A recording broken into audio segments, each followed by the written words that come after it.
சுப்ஹானஹு வ தஆலா நம்மையெல்லாம் படைத்துவிட்டு நம்மை படைத்த நோக்கத்தை அல் குர்ஆனில் குறிப்பிடும் பொழுது வமா ஹலகத்துல் ஜின்ன வல் இன்ஸ இல்லா லியஅபுதூன், நான் மனிதர்களையும் ஜின்களையும் படைத்திருப்பது என்னை வணங்குவதற்காக வேண்டி என்ற அல் குர்ஆன் வசனம் பேசிக் கொண்டிருக்கிறது. அதே போன்று சூரா முல்க் இந்த உலக வாழ்க்கையை பற்றி குறிப்பிடும் பொழுது நான் மனிதர்களை உயிர் வாழச் செய்வதும் இன்னும் மரணிக்க செய்வதும் அவர்களை சோதிப்பதற்காக வேண்டி என்பதாக பேசிக்கொண்டிருக்கிறது. மேலானவர்களே, அல்லாஹ்வுக்கு சுப்ஹானஹு வ தஆலா நமக்கு ஒரு அமானிதமான ஒரு வாழ்க்கையை தந்து, அதே போன்று எங்களுக்கு விலை மதிக்க முடியாத எங்களுடைய உயிரையும் தந்து இந்த உலகத்தில் வாழ வைத்திருக்கிறார். நாங்கள் இந்த உலகத்தில் வாழும் பொழுது 2 கட்டத்தில் எங்களுடைய வாழ்க்கையை அமைத்து கொள்ள முடியும். முதலாவது ஒரு கட்டம் இருக்கிறது, எங்களுக்கு அமானிதமாக தரப்பட்ட இந்த உலக வாழ்க்கையை அனுபவித்து விட்டு மரணிப்பது. அதே போன்று 2வது ஒரு கட்டம் இருக்கிறது, எங்களுக்காக வேண்டி தரப்பட்ட இந்த வாழ்க்கையை அல்லாஹுக்காக வேண்டி முதலீடு செய்துவிட்டு மரணிப்பது.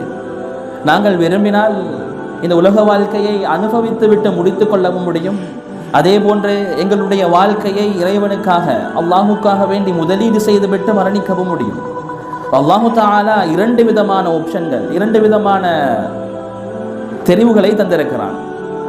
கண்ணியமானவர்களே, முதலாவது அல்லாஹு தஆலா தந்த இந்த அமானிதமான வாழ்க்கை அது அனுபவித்து விட்டு முடிக்கப்படும் என்றிருந்தால், அதாவது அனுபவிப்பது என்று சொன்னால் அல்லாஹு தஆலா ஆரோக்கியமான உடல் அமைப்பை தந்திருப்பான். அதே போன்று அளவுக்கு அதிகமான சொத்து செல்வங்களை தந்திருப்பான், காணி பூமிகளை தந்திருப்பான். அதே போன்று அதிகமான குழந்தைகளை அல்லாஹ் தந்திருப்பான். இப்படி அல்லாஹு தஆலா இந்த உலக வாழ்க்கைக்கு தேவையான எல்லா அருள்களையும் தந்திருப்பான். அந்த அருள்கள் மூலமாக அல்லாஹ்வுடைய திருப்தியை அடைந்து கொள்ளவும் முடியும். அதே போன்று அல்லாஹ்வுடைய கோபத்தை சம்பாதித்துக் கொள்ளவும் முடியும். யாரெல்லாம் அல்லாஹ்வுடைய கோபத்தை அடைந்து கொள்ளும் விதத்தில் எல்லா விதமான அந்த சொத்து செல்வங்களை, எல்லா விதமான தன்னுடைய ஆரோக்கியங்களையும் செலவழிக்கிறார்களோ அவர்கள் உலக வாழ்க்கையை அனுபவித்தவர்களாக கணிக்கப்படுகிறார்கள். அது ஹராமான முறையில், அல்லாஹ்வுடைய திருப்தியற்ற முறையில் அந்த வாழ்க்கை அமைந்திருக்கும்.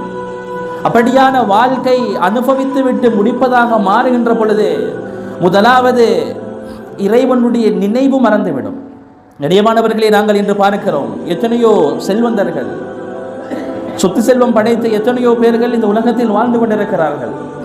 அவர்களிடத்தில் தன்னுடைய சொத்து செல்வங்கள் என்னுடைய முயற்சியால் கிடைத்தது என்ற ஒரு எண்ணம் உருவாகிவிடுமாக இருந்தால், நான் உழைத்தேன், என்னுடைய முதலீடு, எனக்கு தரப்பட்டிருந்த என்னுடைய பரம்பரை சொத்து, நான் இவ்வளவு இலாபமாக இந்த சொத்து செல்வங்களை சேர்த்திருக்கிறேன் என்ற ஒரு எண்ணப்பாடு உருவாகுமாக இருந்தால் அவர்கள் முதலாவது கட்டம் அல்லாஹ்வை மறக்க ஆரம்பித்து விடுகிறார்.